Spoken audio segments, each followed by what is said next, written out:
चापलूस आदमी से आप ले जाके बचिए। जो आदमी आपके मुंह पर आपका बड़ाई करता हो ना, उससे आप बचिए।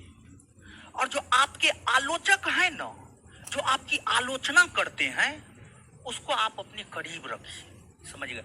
उसको आप अपने करीब रखिए। और हम आपको अपने जीवन की सच्चाई बताते हैं।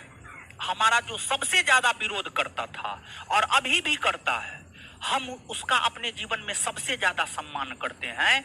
और हम उनके साथ ही अपना जीवन, आधा जीवन बिताए। अभी तक का जो आधा जीवन है, जो मेरा सबसे बड़ा आलोचक है, उसी के साथ बिताए। समझिए? अब कोई भी है, समझिएगा। तो एक हमारे चचेरा भाई हैं, समझिएगा, चचेरा भाई हैं।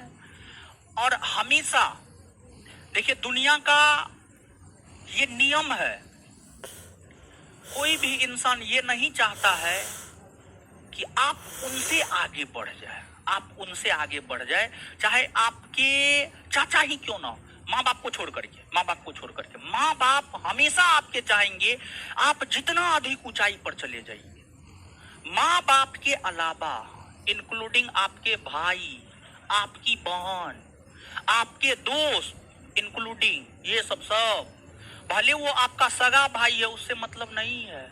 आप आगे बढ़िएगा, उनको खुशी होगा, लेकिन एक सेकेंड के लिए भी उसके मन में जरूर आएगा कि आगे बढ़ रहा है। ठीक है? एक सेकेंड के लिए निगेटिव बात उसके मन में जरूर आएगा। यही सत्य है, ये परम सत्य है। जैसे मृत्यु परम सत्य है ना, वैसे ये बात परम सत्य है। समझ गए? तो ये चीज है।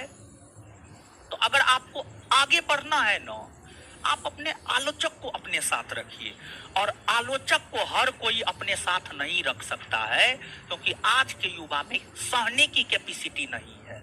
अगर कोई मान लीजिए कि ई है, इनको कुछ बोल दिए, ई है, इनको कुछ बोल दिए, बस हो गया, फैटम फैटा सब शुरू। समझिए? गाली गलौज सब चीज कर लेगा अपने में। लेकिन मान लीजिए कि महात्मा बुद्ध का कहानी हम आपको बताए होंगे।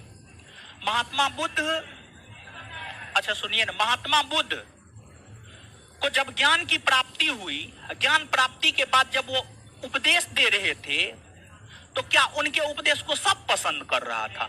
सब पसंद नहीं कर रहा था। कुछ लोग महात्मा बुद्ध का विरोध भी कर रहा था, महात्मा बुद्ध को गाली तक दे रहा था।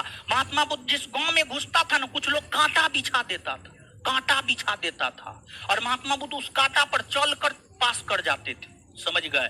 और महात्मा बुद्ध को अगर कोई गाली देता था ना, आराम से खड़ा होकर के प्रसन्न मुद्रा में आराम से गाली को सुनता था, आराम से।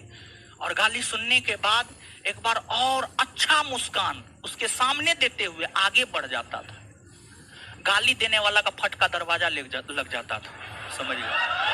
कैसा इंसान है कि इनको इतना गाली दिए, इनको कोई फर्क नहीं पड़ रहा है, आगे बढ़ जाता था। फिर उनके शिष्य ने पूछा एक बार कि आपको लोग इतना गाली देता है, इतना आपके साथ अभद्रता करता है, आपको बुरा नहीं लगता है? तो महात्मा बुद्ध अपने शिष्य को समझाए कि तुम इस बात को ऐसे समझो कि मान लो कि तुम्हारा घर है, हम तुम्हारे यहाँ भीख लेने के लिए गए, तुम भीख लेकर आया, हमको भीख पसंद नहीं हुआ, हम नहीं लिए और वापस आ गए। और जब हम नहीं लिए और वापस आ गए, वो भीख तो तुम्हारे पास ही रह गया। तो जो गाली दिया है, हम उसको अपनी अंतरात्मा से एक्सेप्ट ही नहीं किए। तो जब हम अपनी अंतरात्मा से उसको एक्सेप्ट ही नहीं किए, वो गाली तो उसी के पास रह गया।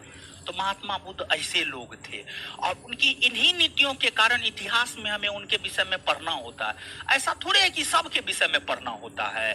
शासक भी एगो दूगो थोड़े हुआ है, हजारों